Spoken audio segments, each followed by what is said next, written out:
আল্লাহ এই ভাষাটা ইউজ করলেন। গারগা মানে হচ্ছে ডুব মারা। আমার মালাকুল মউত ফেরেশতারা দ্রুত গতিতে তোমাদের কাছে পৌঁছায়, তোমাদের শরীরে ডুব মেরে তোমাদের আত্মাকে হরণ করে আনে। ওয়ান নাশিতাতি নাশতা, আবার কসম খাচ্ছি ওই ফেরেশতার, আল্লাহ দুটো ফেরেশতার কসম খেলেন, আমি ওই ফেরেশতার কসম খাচ্ছি যখন তোমাদেরকে কবরে শোয়ানো হয় দ্রুত গতিতে তোমাদের কাছে ওই ফেরেশতারা পৌঁছায় আমার হুকুমে, আর তোমাদের মধ্যে রূহটাকে ফুঁকে দিয়ে সওয়াল আর জবাব শুরু করে। জোরে বলুন না সুবহানাল্লাহ। তারপরে রূহের জগৎ আমাদের জন্য একটা বড় জগৎ, লম্বা। তারপরে যেটা শুরু হবে সেটা হচ্ছে কিয়ামতের ময়দান। কিসের ময়দান বললাম? কিয়ামতের ময়দান। ওই জায়গাটা কতক্ষণের জন্য? আল্লাহ কোরআনে বলেছেন আবাদান আবাদা, চিরকালের জন্য। তারপরে আর কোনো জায়গা নাই, চিরকালের জন্য আপনি ওখানে থাকবেন। যদি বলে সেখানকার বসবাস কেমন হবে, দেখুন বেঈমান কাফের কে কি বলছে কান দিবেন না। সবাইকে বলেছি কোরআনের উপরে বিশ্বাস রাখবো। জোরে বলুন ইনশাআল্লাহ। রাসূলের উপরে মহব্বত বিশ্বাস। যখন জান্নাতীরা জান্নাতে যাবে আর জাহান্নামীরা জাহান্নামে যাবে, আল্লাহ কোরআনে বলেছে জান্নাতীরা জাহান্নামী দিয়ে দিকে দাঁড় করিয়ে দিবে। এখন দেখবেন সমাজে অনেক ভদ্র লোক পাওয়া যায় না, যায় না বলে গ্রামের মধ্যে আমার মতো ভালো লোক পাবি না। সত্যিকারই ভালো লোক, নামাজও পড়েনি, রোজাও রাখেনি, তারা নিজেদেরকে ভদ্র লোক বলে আমাদের সমাজে পরিচয় দেয়। দেয় না, দেয় না, কথা বলে পরিচয় আমি ভদ্র লোক। সাদা জামা, সাদা প্যান্ট, সাদা লুঙ্গি, সাদা জুতো, আর ভেতরটা গোটাই কালো। কথাটা বুঝতে পারেন? ভেতরটা গোটাই কালো।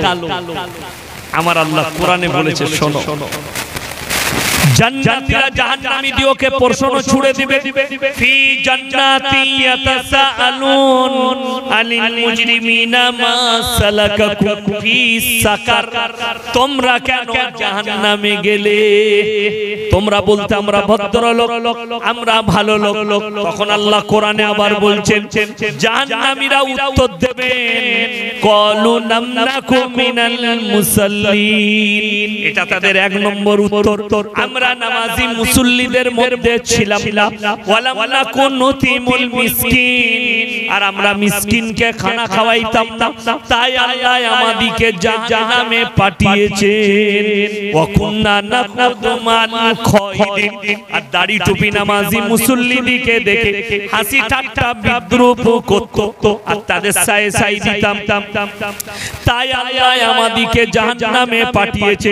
ওয়া কুননা নুকাজ্জিবু বিয়াউমিদ্দিন, আর আমরা বিচারের দিবসকে মিথ্যা বলে মনে করিতাম, তাই আল্লাহ আমাদেরকে জাহান্নামে পাঠিয়েছে। সবাইকে আল্লাহ হেফাজত করুক। জোরে বলুন আল্লাহুম্মা আমিন। কিয়ামতের দিন বড় ভয়ানক দিন হবে। আবাদার জায়গা, যেখানে চিরকালের জন্য থাকতে হবে। যাদের মনে হচ্ছে, যাদের মনে বিন্দু মাত্র সন্দেহ জাগে, মানুষ মিটে যায়, আমাদের দেশে অমুসলিম ভাইরা পুড়িয়ে ছাই করে দেয়। আল্লাহ আপনারাই মানুষকে কিভাবে জীবিত করবেন, এটা আল্লাহর জন্য আল্লাহর কসম করে বলছি সহজ। সহজ না, সহজ নয়, সহজ। আল্লাহ তার দুটো কোরআনে উক্তি দিয়েছে। এক জায়গায় কসম খেয়েছে আর এক জায়গায় আল্লাহ বুঝিয়েছে। এক জায়গায় কোরআনে আছে, আমরা ঘাস দেখেছি, ঘাস এখন বর্ষাকালে ঘাস হয় না, হয় না, রাস্তাঘাটে প্রচুর ঘাস। এই ঘাসগুলো বৈশাখ জ্যৈষ্ঠী মাসে মারা যাবে, যাবে না, যাবে না, কথা বলে আর থাকবে একদম সাদা হয়ে যায়, কিছুই থাকে না, জ্বলে পুড়ে মরে যায়। আবার বর্ষাকালে বৃষ্টি বর্ষণ হলে আবার উজ্জাপিত হয়। কোরআনে আল্লাহ বললেন আমি যেমন ভাবে গ্রীষ্মকালে ঘাসকে মৃত করে দিয়ে আবার আমি জীবিত করি, আমার জন্য ওই জন্য সহজ, আমি মানুষকে পুনরায় জীবিত করতে সক্ষম। অপর জায়গায় আল্লাহ কসম খেলেন লা উকসিমু বিয়াউমিল কিয়ামা, হে আমার নবী আমি কসম খাচ্ছি কিয়ামতের দিনের ওয়ালা উকসিমু বিন নাফসিল লাওয়ামা আর আমি কসম খাচ্ছি ওই সমস্ত ফেরেশতার ওই সমস্ত আত্মার যারা বলে মানুষ আমরা মারা গেলে কেমন করে আল্লাহ পুনরায় দাঁড় করাবেন আয়াহাসাবুল ইনসানু আল্লান নাজমা ইদামা বালা কাদিরিনা আলা নুসাউইয়া বানানা হে নবী বলো যারা বলে আল্লাহ আমাদেরকে পুনরায় কেমন করে দাঁড় করাবেন আমি আল্লাহ রাব্বুল আলামিন শুধু তোমাদের আকৃতি নয় তোমাদের আঙ্গুলেতে হাতেতে যে লাকির গুলো আছে আমি এইভাবে পরিপূর্ণ করতে সক্ষম জোরে বলুন সুবহানাল্লাহ আমি এইভাবে তোমার আঙ্গুলের লাকির দাগ যেভাবে আছে যেখানে যা নিশানা আছে আমি ওইভাবেই পরিপূর্ণ করে তোমাদেরকে জীবিত করে তুলতে আমি আল্লাহ সক্ষম পুনরায় তোমরা দাঁড়াবে আমার আল্লাহর কাছে বেঈমান কাফেররা নবীজিকে প্রশ্ন ছুড়েছে ইয়াসআলু আইয়ানা ইয়াউমুল কিয়ামা হে নবী কিয়ামতের দিনটা কবে তারিখটা কবে আপনি মানুষকে এত ভীত কঙ্কিত করছেন আমার মুসলমান ভাই আল্লাহ পৃথিবীর মানুষের কাছ থেকে এমন নবী পয়গম্বরদের কাছ থেকেও পাঁচটা জিনিসকে গোপন করলেন কটা পাঁচটা কি কি এক নম্বর ইন্নাল্লাহা ইনদাহু ইলমুস সাআহ কিয়ামত কবে হবে আমি আল্লাহ ছাড়া পৃথিবীর কেউ জানে না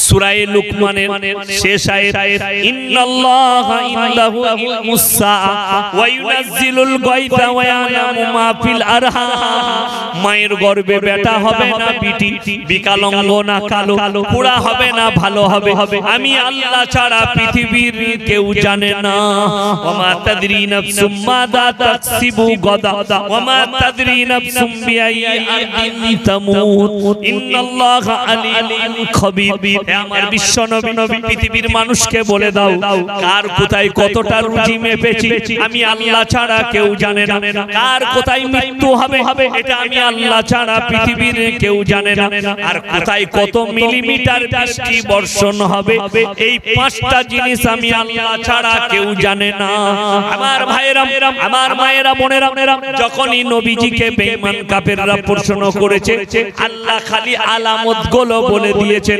বেঈমান কাফেররা প্রশ্ন করছে ইয়াসআলু আইয়ানা ইয়াউমুল কিয়ামা হে নবী বলুন কবে কিয়ামতটা হবে আমার নবীকে আমার আল্লাহ শিখাচ্ছেন তাদেরকে বলে দাও ফাইদা বারিকাল বাসার তোমাদের চোখগুলো স্থির হবে সেদিনে তোমাদের চোখগুলো স্থির হবে স্থির মানে দাঁড়িয়ে যাওয়া যদি খবর পায় আপনাদের দুর্গাচকের মানুষ যে হলদিয়া ডকেতে একটা 5 কুইন্টাল উটেনের মাছ উঠেছে ছুটে যাবে না বাইক নিয়ে চৌদিকে আসছে আর মাছটা দেখা মাত্র ওরে চোখগুলো বেরোয় আশ্চর্য জিনিস দেখলে বড় সাপ দেখলে আপনার চোখ দাঁড়িয়ে যায়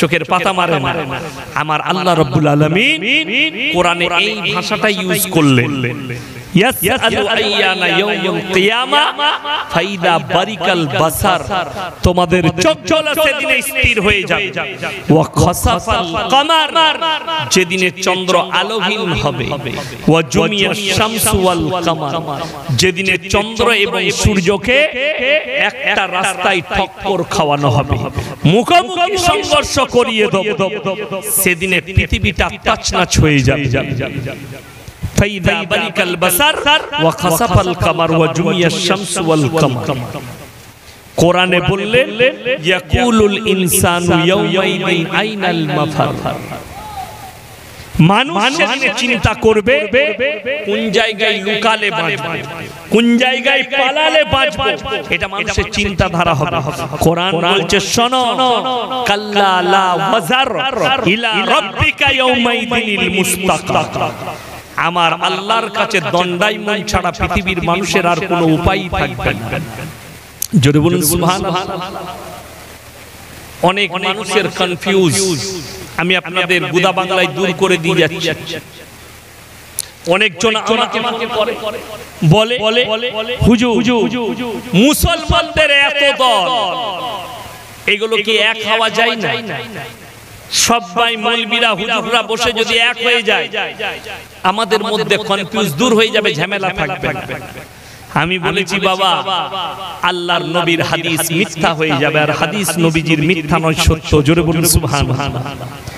নবীজি বলেছেন, হে আমার সাহাবীরা শোনো, কিয়ামতের পূর্বে আমার উম্মতেরা 73টা দলে বিভক্ত হয়ে পড়বে, 73।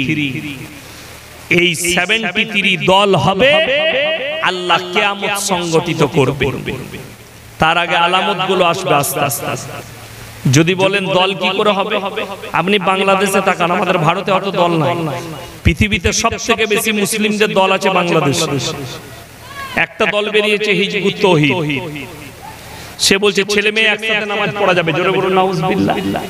মেয়েরা ইমামতি করতে পাবে, মেয়েরা ইমামতি করবে, পেছনে চাচারা নামাজ পড়বে।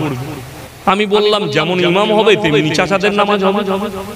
কথাটা বুঝতে পারেন? খালা যদি ইমামতি করে আর খালু যদি পেছনে নামাজ পড়ে, খালুর নামাজ হবে? আর হবে না।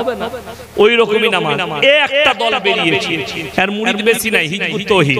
তাদের ইমামের নাম হচ্ছে সেলিম। দিনরাত মেয়ে নিয়ে শুয়ে থাকে, অবৈধ সম্পর্ক জড়িত, দাড়ি ফাড়ি কিচ্ছু নাই। সে বলছে নামাজও লাগবে, এক নম্বর। দ্বিতীয় নম্বর, আনোয়ার সরকার বলে এক হারাম করে বেরিয়েছে, বাউল মুস্টম। সে বলছে হারমোনিয়াম বাজিয়ে মিলাদ। সে বলছে কে বললে বাজনা বাজানো যাবে না? বলে নবীজি বাজনা পছন্দ করতেন। জোরে বলুন নাউজুবিল্লাহ। কত বড় নবীজির উপরে তহমত। আর একটা মাল বেরিয়েছে, তার নামটা আমার মনে পড়ছে না, ফেস কাট দাঁড়িয়ে এইটুকু, নামাজ নামাজ পড়ে না। সে বলছে আমি এবং আমার যত মুরিদান আছে তাদের জানগুলো আজরাইল কবজ করবে না, বড় পীর আব্দুল কাদের জিলানী রহমতুল্লাহ আলাইহি করবে। জোরে বলুন নাউজুবিল্লাহ। বড় পীর আব্দুল কাদের জিলানী রহমতুল্লাহ আলাইহির নামেতে এটা বহুত বড় তহমত, গুনাহ হবে, পাপ হবে, এর ঈমান চলে গেছে, একে কালমা পড়ে মুসলমান হতে হবে। কোরআনে আছে 73 মুসলমানের দল হবে 73টা। আপনি আগে চলুন, আপনাকে বুঝিয়ে দিই আমার আল্লাহ কিয়ামতের দিনে মানুষকে কয়টা দলে বিভক্ত করবে। ওই জন্য নবীজি বলেছিলেন এই 73টা দলের মধ্যে একটাই দল জান্নাতে যাবে। জোরে বলুন না সুবহানাল্লাহ। তারা কারা? তারা হচ্ছে ইহদিনাস সিরাতাল মুস্তাকিমের উপরে যারা পরিচালনা করবে নিজেকে, তারা যারা আইয়ুকুম আহসানু আমালা, ভালো আমলটা আল্লাহর কাছে করে নিয়ে যেতে পারবে তারা। কোরআন খুলে না পড়ে, চলুন কোরআন খুলে দেখে আমার আল্লাহ রাব্বুল আলামিন কি বলবেন, পৃথিবীর মানুষকে আল্লাহ কি করবেন। কোরআনে আছে ওয়া কুনতুম আজওয়াজান সালাসা, আমি মানুষকে কিয়ামতের দিনে 3টে দলে ভাগ করব। কটা বললাম? 3টে। আল্লাহর ডান দিক, আল্লাহর বাঁ দিক, আল্লাহর সামনের দিক। এই 3টে দল হবে কিয়ামতের দিন। আল্লাহ রাব্বুল আলামিন এই 3টে দলের মধ্যে শুনেলেন, অনেক মানুষের মনে হবে হযরত আদম আলাইহিস সালাতু ওয়াস সালাম থেকে কিয়ামতের সকাল পর্যন্ত পৃথিবীতে কত মানুষ না আসবে, এসছে আরো আসবে, ঠিক কি না? যারা চলে গেছেন, যারা আসবে, যারা যাবে, আমাদের মধ্যে থেকে আমরা যারা যাব, এরকম কত মানুষ আসবে, আসবে না আসবে, কত আসবে, কত যাবে, সমস্ত মানুষের হিসাব আল্লাহ কিয়ামতের দিনে নেবেন না বাবা? নেবেন। আল্লাহর কাছে এটা কতটা সহজ আল্লাহ কোরআনে বুঝিয়ে দিয়েছেন। জোরে বলুন সুবহানাল্লাহ। কোরআনে আছে 30 পারায় কিরাম কাতিবিনা ইয়ালামুনা মা তাফআলুন। আমি প্রত্যেকটা নরনারী, নারী এবং পুরুষের কাছে 2 জন করে ফেরেশতা নিযুক্ত করে দিয়েছি। কাতিব মানে হচ্ছে কিরামান কাতিবিন, কোন ফেরেশতার নাম লয়। কিরামান কাতিবিন মানে হচ্ছে লাকাব ফেরেশতারা। কাতিব মানে হচ্ছে যারা টাইপ করে, এই দেখেন এই যে লেখাটা লিখেছে, এদিকে কি বলা হয়? লেখক বাংলায়, আর আরবিতে এদিকে কাতিব বলা হয়। কি বলা হয় জেনে রেখে দিন, কি কাতিব, কাতিব বলা হয়। কোরআনে এই শব্দই ব্যবহার করা হয়েছে, কাতিবিন, যারা তাদের ভালো মন্দ গুলো টাইপ করে করে লিখে রাখে। আমার আল্লাহ কোরআনে অপর জায়গায় বললেন ইকরা কিতাবাক কাফা বিনাফসিকাল ইয়াওমা আলাইকা হাসিবা। হে আমার বিশ্বাসী, কিয়ামতের দিনে আমি আল্লাহ রাব্বুল আলামিন মানুষকে তার হাতে আমলনামা ধরিয়ে দেব, আর আল্লাহ বলবেন এরপরে তুমি তোমার মুখেতে তোমার আমলনামা পড়ে শোনাও। ইকরা কিতাবাক কাফা বিনাফসিকাল ইয়াওমা আলাইকা হাসিবা। তুমি নিজের মুখে নিজের হিসাবটা দাও। কোরআনে পরের আয়াতে আছে মানি হিতাদা ফাইন্নামা ইয়াহতাদি লিনাফসি। যারা হিদায়াতের উপরে এসেছে তারা কামিয়াব, তারা নিজের জন্য লাভবান, নিজের জন্যই তারা হিদায়াতের উপরে এসেছে। ওয়ামান দাল্লা ফাইন্নামা ইয়াদিল্লু আলাইহা ওয়ালা তাজিরু ওয়াজিরাতুন বিজরা উখরা ওয়ামা কুননা মুআযযিবিনা হাত্তা নাবআসা রাসূলা। এবং যারা পদভ্রষ্ট হয়েছে তারা নিজের জন্যই হয়েছে পদভ্রষ্ট, নিজের চলাফেরার কারণে, অর্থাৎ কিয়ামতের দিনে সেই পদভ্রষ্টদের কোনো রাখবালা থাকবে না, তাদের জন্য কোনো সুপারিশকারী থাকবে না। ওই জন্য আমার মুসলমান ভাই, কেউ পদভ্রষ্ট হবেন না, জোরে বলুন ইনশাআল্লাহ। ছেলেকে শিক্ষা দেন, মক্তব চালান গ্রামে। যে ছেলেরা সকালে স্কুল যায় তাদেরকে বিকালে মক্তবে পাঠান।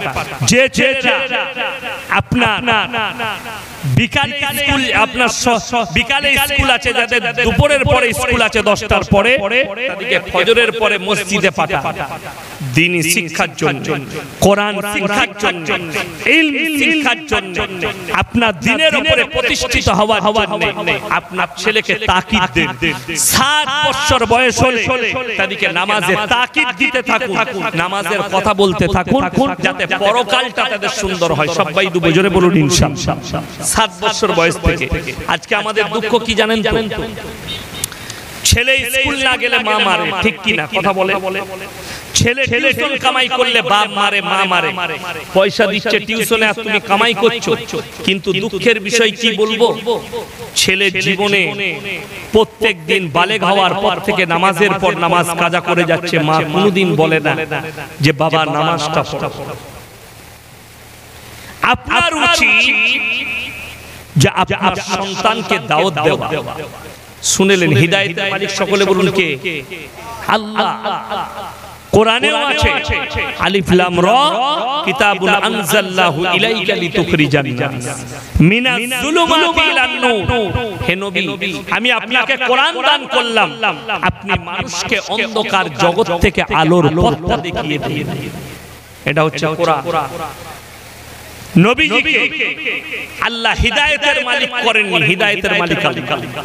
নবীজিকে রাহমাতুল লিল আলামিন করে পাঠিয়েছেন, খালি পথ দেখিয়ে দাও, বাকি যারা আকৃষ্ট হবে আমি আল্লাহ তাদেরকে হিদায়াত দেব, যারা দ্বীনের উপরে এগিয়ে আসবে আমি আল্লাহ হিদায়াত দিয়ে তাদেরকে টেনে নেব। তার 1 নম্বর দলিল, নবীজি সাল্লাল্লাহু আলাইহি সাল্লাম নিজের চাচাকে কলমা পড়াতে পারেন। কিন্তু যে উমর রাদিয়াল্লাহু তাআলা আনহু নবীজিকে কতল করতে এসেছিলেন, তিনি কলমা পড়ে বাড়ি ফিরে গেছেন। ঠিক কি না? কথা বলে, জোরে বলুন সুবহানাল্লাহ। শুধু তাই নয়,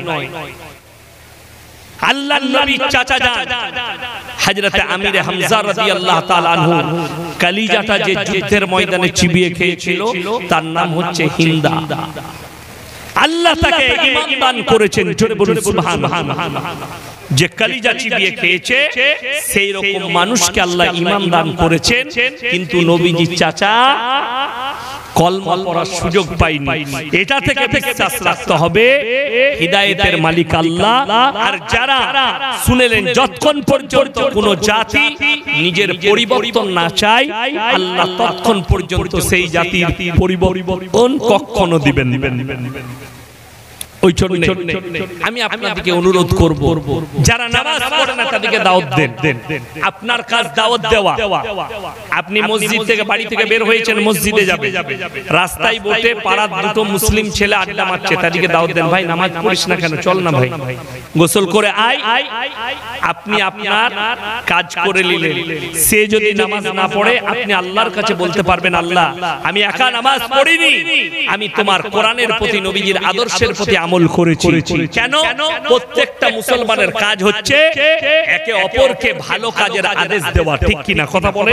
কোরআন বলছে ইয়া আইয়ুহাল্লাযীনা আমানু কুলু আনফুসাকুম ওয়া আহলিকুম নার, হে ঈমানদার ব্যক্তিরা তোমরা নিজেরা জাহান্নামের আগুন থেকে বাঁচো, তোমাদের আহলে বর্গকে বাঁচাও, তোমার পাড়া প্রতিবেশী আত্মীয় স্বজন সকলকে তোমরা বাঁচাও। কি করে বাঁচাবে? দাওয়াত দিয়ে। আপনার স্ত্রী নামাজি নয়, আপনার স্ত্রী বদ্দিন, আপনার স্ত্রী বেপরদা, আপনি যেদিন থেকে বিয়ে হয়ে এসেছেন আপনি দাওয়াত দিতে শুরু করুন। নামাজ পড়ো, ভালো হয়ে যাও, পরকালের ভয় দেখা, আপনি দাওয়াত দিতে থাকুন। শুনেলেন? যে স্বামী দাওয়াত দিতেই থাকবে আর তার স্ত্রী যদি পরিবর্তন না হয়, কিয়ামতের দিনে আল্লাহর কাছে সেই স্বামী আর দায়ী থাকবে না। জোরে বলুন সুবহানাল্লাহ। কোন স্বামী যদি খারাপ হয়, স্ত্রীরা শুনেলেন মায়েরা, তুমি দাওয়াত দিতে থাকবে, স্বামী যদি কবুল না করে, স্বামী যদি গ্রহণ না করে, তার জবাব সে আল্লাহকে দিবে, তুমি তোমার জবাব আল্লাহকে দিবে। এটা হচ্ছে ইসলাম। আপনি দাওয়াত দেন, আপনি আপনার কাজ থেকে ফারেক হয়ে যান। মুমিন এমনি হওয়া যায় না। আপনি যদি মনে করেন আমি গ্রামে নামাজ পড়ব, আমি রোজা রাখব, আমি নামাজ পড়ব আমার মত, মসজিদে নামাজ পড়ব, পালিয়ে আসবো, গ্রামে কি আগুন লেগেছে, মসজিদে কি হয়েছে আমি খোঁজ রাখবো না, লেখে নিয়ে যান আমি ইয়াসিন বলে যাচ্ছি, সে মুমিন নয়। সে মুমিন নয়। মুমিন সেই ব্যক্তি, আপনি মসজিদে ঢুকেছেন, একটা লোক মসজিদে ঢুকে দুনিয়াদারির কথা বলছে, আপনি তাকে নিষেধ করলেন, ভাই চুপ করে যাও, আল্লাহর ঘর, জিকির কর, কোরআন ভালো জিনিস, কথা বল, দুনিয়াদারি কথা বল। উজু করছে, উজু করতে করতে কল খুলে দিয়ে গল্প করছে। আপনি যদি মুমিন হয়ে থাকে তাহলে আপনাকে বলতে হবে, ভাই কলটা বন্ধ করে গল্প কর, এটা আল্লাহর ঘর, পানিটা আল্লাহ দিয়া নিয়ামত, একে অপচয় করো না, এক ফোঁটা পানির হিসাব আল্লাহ নেবেন আপনার কাছে, এক পিস চালের হিসাব নেবেন যদি আপনি ভাত নষ্ট করেন। ওই জন্য নবী সুন্নত হচ্ছে প্লেটটা চেটা খাও, প্লেটটা চেটা খাও। যেমন বলে দিই, আপনারা আমরা কতটা সুন্নত থেকে বঞ্চিত বলে দিই। আল্লাহর নবী বললেন পায়খানা ঘরে গেলে কি করবেন? বাঁ পাটা আগে পায়খানায় ঢুকবেন, সবাই আমল করবে, জোরে বলুন ইনশাআল্লাহ। বাঁ পা আগে ঢুকবেন, চপ্পল পরলে ডান পায়ের চপ্পল আগে পরবেন। পায়খানা ঘরে ঢুকলে আপনি দোয়া পড়ে ঢুকবেন। পায়খানা ঘরের আদব হচ্ছে নবীজি পায়খানা ঘরের ভেতরে চুপ থাকা, পায়খানা ঘরের ভেতরে কোনো আমল না করা, পায়খানা ঘরের ভেতরে জিকির আজকার না করা, আল্লাহর নাম নিয়া চলবে না, নবীর নাম নিয়া চলবে না, রাসূলের নাম নিয়া চলবে না, কোরআনের আয়াত পড়া যাবে না, পায়খানা ঘরের ভেতরে কথা বলা যাবে না, পায়খানা ঘরের ভেতরে খাওয়া যাবে না। আমাদের দেশের কিছু লোক আছে সকালবেলায় বিড়ি না টানলে তাদের হাগা হয়। ঠিক বললাম না? বললাম, বাস্তব বলছি। বিড়ি খায় তবে তাদের পায়খানা হয়, অথচ নবীজির সুন্নতের মধ্যে আছে পায়খানা ঘরের ভেতরে কিছুই খাওয়া যাবে না, কথা বলা যাবে না। কেউ যদি বাইরে আপনাকে খুঁজে, এ ভাই কোথা গেল, ভাই কোথা গেল, আপনি যদি ভেতর থেকে বুঝতে পারেন আমার খোঁজ চলছে, আপনি কি করবেন? গলা খাঁকড়ানি দিবেন, বাইরেওয়ালা বুঝে নিবে যে ভাই ভেতরে আছে, পায়খানার মধ্যে আছে, ক্লিয়ার হয়ে গেল, আপনি বেঁচে গেলেন, ক্লিয়ার হয়ে গেলেন। কিন্তু কথা বলা যাবে না। নবীজি সাল্লাল্লাহু আলাইহি সাল্লাম বাজারে যাওয়ার আদব বললেন, বাজারে যাবে দোয়া পড়ে যাবে, বাজারে কম সময় লাগাবে, আল্লাহর ঘরে সময় বেশি লাগাবে। বাড়িতে এসে বিবির সঙ্গে হাত পাটাও কাজে, কিন্তু বাজারে সময় কাটাবেন। আমাদের সমাজের লোক বাজারে আড্ডা দেয়, দেয় না? দেয় না। বাজার হচ্ছে আপনার প্রয়োজন মিটে গেল পালিয়ে আসে, বাজারে থাকবেন, বাজারে ঘোরাঘুরি করবেন না। এই যে জলসা করেছেন আলহামদুলিল্লাহ, দিনের কথা হবে, আল্লাহ আল্লাহ রসুলের কথা হবে, হবে না? হবে না? রাগ করবেন না। আপনাদের এখানে কতগুলো লোক হয়েছেন জানি না, তবে পুরো হলদিয়ায় যতগুলো জলসা হয় সব মিলিয়ে যে লোকটা হয় আমার মাদ্রাসার জলসায় তার থেকে বেশি লোক হয়। 30,000 শ্রোতা হয়। কতগুলো? 30,000। 30টা 40টা গরু জবাই হয়, 150 থেকে 200 ডেক বিরিয়ানি হয়, রাত 8টা থেকে জলসা। এই 30,000 শ্রোতায় রাস্তার উপরে একটা মেয়ে দেখিয়ে দিলে আমি আপনার জুতোর মালা পরাবো, এটা চ্যালেঞ্জ করে বলবো। কিন্তু আপনাদের এত ছোট জলসা, আমাদের বালিগ মায়েরা রাস্তায় ঘুরে বেড়াচ্ছে। ইসলামে মেলা কেন হারাম জানেন? ওই জন্য দাদা হুজুর পীর কেবলা রহমাতুল্লাহ আলাই তিনার ওসিয়তনামায় লিখে গেছেন, ফুরফুরার মাটিতে কোনো মেয়ে ছেলে পা রাখতে পাবে না। আপনারা বলেন মেয়েরা যেতে পায়? নিষেধ আছে না? নাই, নিষেধ আছে কঠোর ভাবে। কেন জানেন? তিনি ছিলেন হক্কান, হকের উপরে টিকনেওয়ালা। আর আপনি আমি হয়েছি না অন্যায় দেখলে বলতে পারি না, চলছে চলুক না। গ্রামে একটা জলসা করছিস, একটু দোকান পাট বসাবি না, মেলা বসাবি না, মেয়েরা একটু ঘুরবে না, মজা করবে না? এই স্টেজে যদি আজকে দাদা হুজুর পীর কেবলা রহমাতুল্লাহ আলাইহি থাকতো, এইখানে পেশাব করে দিয়ে বাড়ি ফিরে যেত। তোমাদের স্টেজে জলসা করতে হতো যেভাবে তোমাদের মেয়েরা ঘুরে বেড়াচ্ছে। আমি মালদায় জলসা স্টেজ থেকে নেমে পালিয়ে এসেছিলাম, ছেলে মেয়ে পাশাপাশি বসেছিল, ঢাকা দিতে হয়েছিল, তবে আমি স্টেজে গিয়েছিলাম। জানেন ইজ্জত কত? এই যতগুলো বাচ্চা বালিগ মেয়েরা ঘোরাঘুরি করছে, একটা মেলা কেন হারাম? নারী পুরুষ পর পুরুষ আর পর নারী যদি এক কাছে হয়, তাদের মধ্যখানে হাজিরি যে দেয় তার নাম হচ্ছে শয়তান। তার নাম কি বললাম? শয়তান। আর কোরআনে আছে ইন্নাশ শাইতানা লিল ইনসানি আদুউম মুবিন। শয়তান হচ্ছে মানুষের প্রকাশ্য দুশমন। হযরতে ইউসুফ আলাইহিস সালামকে ছাড়ে না, আপনি আমার মতো ফুটো মৌলবীকে ছাড়বে? আমার মতো হুজুরকে শয়তান ছেড়ে দিবে? ইউসুফ নবীর উপরে চক্রান্ত করেছে কে? শয়তান, ইবলিস মারদুদ। নারীর মনেতে পাপ জাগিয়েছে জুলাইখার মনে, ভেতরে ডাকো, প্রেম জেগেছে, শয়তান জাগিয়েছে। ভেতরে ডেকে দরজা বন্ধ করে বেবস্ত্র হয়ে বলছে ওয়াকালাত হাইতালা, এসো তুমি অগ্রসর হও, আমাকে ধরো আর মনের বাসনা কামনা পূরণ করো। ইউসুফ নবী কেঁদেছেন আল্লাহর কাছে, ক্বালা মাআযাল্লাহ ইন্নাহু রাব্বি আহসানা মাসওয়ায়া ইন্নাহু লা ইউফলিহুজ জালিমিন। ওগো আল্লাহ, আমার আল্লাহ আমাকে কুয়া থেকে তুলে বাদশার ঘরে লালিত পালিত করেছে, আমি কেমন করে এই কাজ করতে পারি? আল্লাহ তুমি এই জালিম এবং শয়তানের হাত থেকে হেফাজত করো। আল্লাহ রাব্বুল আলামিন নিজের কুদরতে বললেন, এ আমার ইউসুফ, তুমি ছুটতে শুরু করো, দরজায় হাত লাগাও, দরজা খোলার দায়িত্ব আমার আল্লাহর। জোরে বলুন সুবহানাল্লাহ। আমি ঘটনা বলবো না আপনাদেরকে, জাস্ট খালি বুঝিয়ে দিচ্ছি। কোরআনে আছে ওয়াদরিব খুমুরিহিন্না আলা জুনুবিহিন, হে নারী তুমি পর্দা নির্ধারিত করো, তোমরা কোনদিন ধর্ষিতা হবে না, লাঞ্ছিত হবে না। আপনাদেরকে বলে দিই, একটা মায়েরা যারা আমার বয়ান শুনছেন, আপনার গ্রামে দুর্গা চকে পার্থক্য করতে পারবে। এ বাবু তুমি দাঁড়াও, দাঁড়ান একবার, দাঁড়াও। এই যে ছেলেটা পাঞ্জাবি পরে আছে, এর শরীরের কোন অংশ আপনারা দেখতে পাচ্ছেন? ইমানদারির সঙ্গে বলুন, এ কথা বলে না কেন? দেখতে পাচ্ছেন? যদি এর শরীর দেখতে চান, একে জামাটা তুলতে হবে, হবে না? কথা বলে। যদি এর পেট দেখতে চান, শরীর দেখতে চান, জামা তুলতে হবে। আমার মার দুঃখ একটাই, আমাদের পুরুষের শরীর দেখা যায় না কাপড় পরলে। আমাদের মায়েরা কাপড় পরার পরও তারা নিজেদের পেট পিঠ বার করে পৃথিবীর মানুষকে দেখাচ্ছে।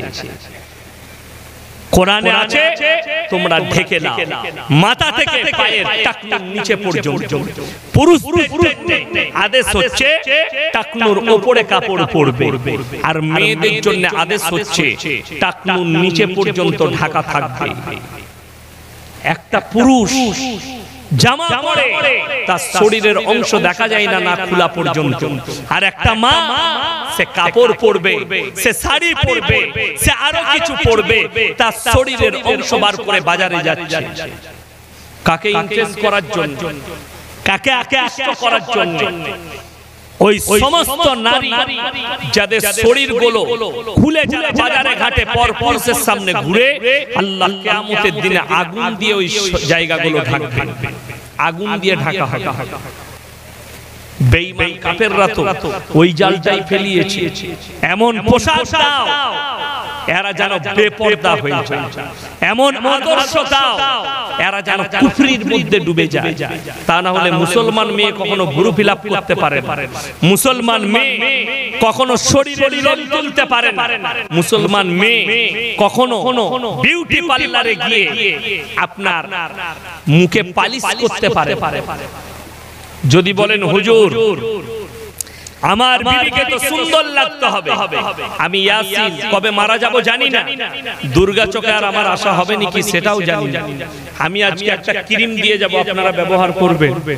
কাদের জন্য? বিবিদের জন্য। সকলে জোরে বলুন না ইনশাআল্লাহ। ক্রিমটা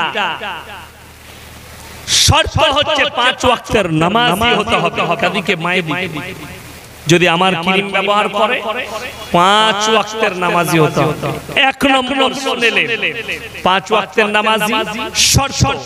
আচ্ছা 5 ওয়াক্তের নামাজ পড়লে কবার ওযু করতে হবে? কথা বলে 5 বার। আমার মায়েরা তোমরা আজকে তোমার চেহারার একটা ফটো তুলে রেখে নাও, ফজর থেকে নামাজ শুরু করো। আমি মৌলভী শওকতের বেটা মৌলভী ইয়াসিন বলে যাচ্ছি 40 দিন পরে তোমার চেহারাটা আয়নায় আর একটা ফটো তুলে দুটো চেহারার মধ্যে মিলবে, আল্লাহ তোমার চেহারার নূরানিয়াত বাড়িয়ে দেবে। জোরে বলুন সুবহানাল্লাহ। যদি তুমি এই নূরানিয়াতকে ধরে রাখতে চাও তাহলে একটা লেসন ব্যবহার করতে হবে, যেটা আমার নবীজি বলেছেন, তোমরা নিজেদের চেহারাকে পর পুরুষের কাছ থেকে ঢেকে রাখো। আমাদের দেশের মায়েরা পর্দা কাকে দেখে করে? হুজুরকে দেখে করে। আমাদের মতো মৌলভী হুজুররা রাস্তায় গেলে তাড়াতাড়ি ঢাকা দেয়, হুজুর আসছে। আর দেশের মরদ পেরিয়ে যাচ্ছে, কোনো ব্যাপার নেই, কোনো রেসপন্স নেই। তার মানে কি? দেশের লোকরা সব হিজুড়ে আর আমরাই খালি হুজুররা খালি মরদ, যা আমাদিকে দেখে পর্দা করতে হবে। প্রত্যেকটা পর পুরুষের কাছ থেকে পর নারীর পর্দা ইসলামে আছে। যে নারী বেপর্দা হবে, বদ্দীন হবে, তারা লেখে নিয়ে যান কিয়ামতের দিনে তারাই হবে জাহান্নামের খোরাক। আল্লাহ তাআলাকে খোরাক বানাবে। যে নারীরা আমার যারা কচি কাঁচা আছে, কলেজে পড়ে, ইউনিভার্সিটিতে পড়ে, স্কুলে পড়ে, তাদেরকে বলছি শোনো, তোমরা কখনো পুরুষের পোশাক পরিধান করবে না। ইসলাম খুব কঠোর, তার একটু ব্যাখ্যা দিয়ে বুঝিয়ে দিই।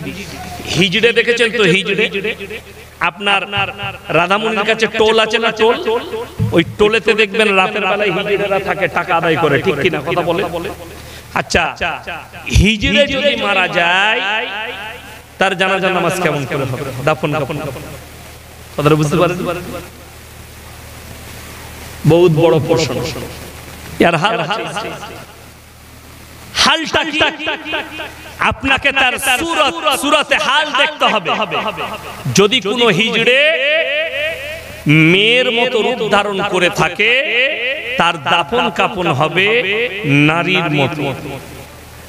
মেয়েদিকে যে কাফন পরানো হয় সেই কাফন তাদিকে পরাতে হবে। যদি কোনো হিজড়ে সে পুরুষের রূপ ধারণ করে থাকে, তাকে পুরুষের মতো দাফন কাফন করা হবে, পুরুষের মতো কাফন পরানো হবে। গেল কিয়ামতের দিনে যে নারীরা পুরুষের পোশাক পরিধান করবে, আল্লাহ বলবেন যে তুমি রূপ ধারণ করে দেখাও পুরুষের। তারা বলবে আল্লাহ আমরা সক্ষম নয়। আল্লাহ বলবে এরপর জাহান্নামের রাস্তা অতিক্রম করো। যে আমাদের যুবক ভাইয়েরা কান ফুঁড়ে দেয়, কান ফুঁড়ে মেয়েদের মতো হাতে বালা পড়ে, হাতে সুতো বাঁধে, এদিকে আল্লাহ কিয়ামতের দিনে বলবেন তুমি মেয়ের রূপ ধারণ করে দেখা। আল্লাহ আমরা সক্ষম নয়, এ ক্ষমতা তো আমার নেই। আল্লাহ বলবে জাহান্নামে প্রবেশ করো। ফেরে পড়বে। আপনি পুরুষ, দাড়ি রাখুন, আপনার দাড়ি থাকবে। পুরুষের বহিঃপ্রকাশ হচ্ছে দাড়ি। আপনার পুরুষের মতো পোশাক থাকবে। আমরা কোথাও জলসায় গেলে বহু যুবকরা যারা আমাদেরকে দেখেনি কোনোদিন জলসায় যায়, তারা বলে হুজুর সেলফি নেবো, ফটো নেবো। আমি কোলাঘাটে দাঁড়িয়েছিলাম চা খেতে, ইন্ডিয়ান হোটেলে, মুসলিমদের হোটেল, ওখানে নামাজ নামাজ পড়ি আমরা প্রায় দাঁড়াই। তো একটা ছেলে এসে বললে হুজুর আমি আপনার জলসা শুনি কিন্তু কোনোদিন দেখিনি, আজকে আমার ভাগ্য জুটে গেছে, আপনাকে পেয়েছি, একটা সেলফি। সেলফি তো আমার নিচ্ছে, কিন্তু চুল কাটছে শুয়োরের মাথার মতো, ফটো নিচ্ছে আমার, চুল কাটছে শুয়োরের মাথার মতো। ভালোবাসে আমাকে, পোশাক পরে ফিল্মের আর্টিস্টদের মতো, হারামখোরের আওলাদদের মতো। তুমি আমাকে কি ভালোবাসো? আমার প্রতি যদি মহব্বত থাকতো, নবীর প্রতি মহব্বত থাকলে তোমার মাথার চুলটা ঠিক থাকতো, তোমার টুপি ঠিক থাকতো, তোমার আদর্শটা থাকতো আমার রাসূল সাল্লাল্লাহু আলাইহি সাল্লামের আদর্শের মতো। আমার মুসলমান ভাই, আপনারা সকলে নিয়ত করেলেন যে আজ থেকে সবাই আল্লাহর দ্বীনের উপরে প্রতিষ্ঠিত হব। জোরে বলুন ইনশাআল্লাহ। নিজেদের সন্তান, নিজেদের বাচ্চা, নিজেদের ফ্যামিলি সকলকে আমরা আদর্শ দেব। কিসের আদর্শ দিবেন? দ্বীনের আদর্শ। তারা যেন দ্বীনের উপরে প্রতিষ্ঠিত হয়, সেই আদর্শ আপনারা অবশ্যই দিবেন। আমার ভাই সবাই তাকবীর দেন, নারায়ে তাকবীর, নারায়ে তাকবীর। আমার বড় ভাইজান আসছে, মুফাসসিরে কোরআন, আমার আব্বাজি বেটা বেটা করেন আমার বড় ভাইজান। উনি আমার খুব অন্তরের মানুষ এবং আপনাদের অন্তরের মানুষ। আপনারা সকলে চিনেন, আমাকে আলাদা করে পরিচয় দেয়া লাগবে।